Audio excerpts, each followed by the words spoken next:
கோவை மாநகராட்சி மேயராக ரங்கநாயகி போட்டியின்றி தேர்வு செய்யப்பட்டிருக்கிறார். அண்மை செய்தியை பார்க்கிறோம். கோவை மேயரை தேர்வு செய்ய மறைமுக தேர்தல் இன்று நடக்கவிருந்த நிலையில் தற்பொழுது ஒருமனதாக அவர் தேர்வு செய்யப்பட்டிருக்கிறார். விவரங்களோடு இணைந்திருக்கிறார் செய்தியாளர் பிரவீன். விவரம். கார்த்திகா, கோவையின் இரண்டாவது பெண் மேயராக 29வது வார்டை சேர்ந்த ரங்கநாயகி தற்போது தேர்வு செய்யப்பட்டிருக்கிறார். முன்னாள் மேயராக இருந்த கல்பனா ஆனந்தகுமார் கடந்த மாதம் 3ஆம் தேதி ராஜினாமா செய்துவிட்ட நிலையில் புதிய மேயரை தேர்வு செய்வதற்கான பணிகள் கிட்டத்தட்ட ஒரு மாத காலமாக நடைபெற்று வந்தது.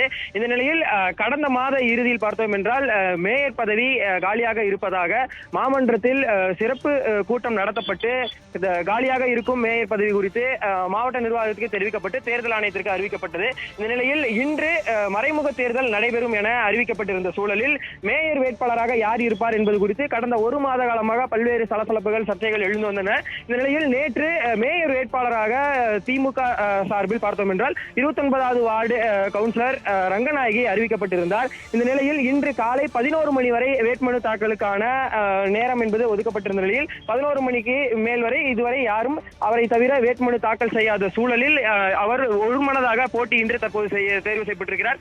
100 வார்டுகளை கொண்ட கோவை மாநகராட்சியில் 73 வார்டுகளில் திமுக கவுன்சிலர்களும் அவர்கள் கூட்டணியை சேர்ந்தவர்கள் 23 இடங்கள் என 96 இடங்கள் திமுக கூட்டணி கட்சியினரே இருந்தனர். இந்த நிலையில் போட்டிக்கு வேறு யாரும் வேட்புமனு தாக்கல் செய்யாத சூழலில் ஒருமனதாக தேர்வு செய்யப்பட்டிருக்கிறார். இதனிடையே அனைவரும் ஒருமித்த குரலாக ஒழிக்க வேண்டும் என்பதற்காக மாநகராட்சி அலுவலகத்திற்கு அருகே இருக்கக்கூடிய தனியார் அரங்கில் காலை அனைவரும் ஒருங்கிணைக்கப்பட்டிருந்தனர். அப்போது அமைச்சர் நேரு மற்றும் அமைச்சர் முத்துசாமி ஆகியோர் அனைத்து கவுன்சிலர்கள் மத்தியிலும் சில அறிவுரைகளை வழங்கியிருந்தனர். இருப்பினும் அப்போது சில சர்ச்சைகளும் சலசலப்புகளும் எழுந்தன. 63வது வார்டை சேர்ந்த கவுன்சிலர் தங்களுக்கு இருக்கக்கூடிய சிக்கல்கள் குறித்து எடுத்துரைத்த போது திடீரென கண்ணீர் விட்டு அழுதபடி அவர்கள் அனைவரும் கூட்டத்திலிருந்து வெளியே வந்தனர். நேற்று ரங்கநாயகி அறிவிக்கப்பட்ட போதும் அதற்கு அதிருப்தி தெரிவிக்கும் வகையில் மத்திய மண்டலத்தை சேர்ந்த சீனியர் கவுன்சிலராக இருக்கக்கூடிய மீனாலோகு கண்ணீர் வெடித்திருந்தார். அவ்வாறான சூழலில் இன்று 11 மணிக்குள் வேறு யாரும் வேட்புமனு தாக்கல் செய்வார்கள் என்ற எதிர்பார்க்கப்பட்டிருந்தது. இத்தகைய சூழலில் காலை அமைச்சர்கள் உள்ளிட்ட அனைவரும் அறிவுறுத்தல் வழங்கியதை தொடர்ந்து தற்போது 11 மணி வரை யாருமே வேட்புமனு தாக்கல் செய்யாத சூழலில் அவர் ஒருமனதாக போட்டியின்றி ரங்கநாயகி மேயராக தேர்வு செய்யப்பட்டிருக்கிறார். கார்த்திகா, கோவை மாநகராட்சி மேயராக ரங்கநாயகி ஒருமனதாக தேர்வு செய்யப்பட்டிருக்கிறார். இன்று காலை 11 மணி வரை வேட்புமனு தாக்கல் செய்வதற்கான அவகாசம் கொடுக்கப்பட்டிருந்த நிலையில் வேறு யாரும் வேட்புமனு தாக்கல் செய்யாத நிலையில் போட்டியின்றி ரங்கநாயகி தேர்வு செய்யப்பட்டிருக்கிறார். அண்மை செய்தியை பார்க்கிறோம்.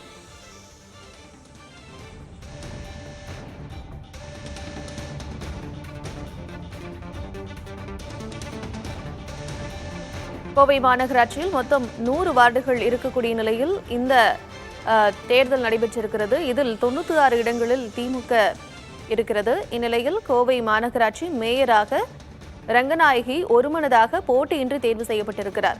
ரங்கநாயகியை தவிர வேறு யாரும் வேட்புமனுவை தாக்கல் செய்யாத நிலையில் அவர் தேர்வு செய்யப்பட்டிருக்கிறார். ஏற்கனவே மேயராக இருந்த கல்பனா கடந்த மாதம் மேயர் பதவியை ராஜினாமா செய்த நிலையில் தற்பொழுது ஒருமனதாக ரங்கநாயகி கோவை மாநகராட்சி மேயராக தேர்வு செய்யப்பட்டிருக்கிறார்.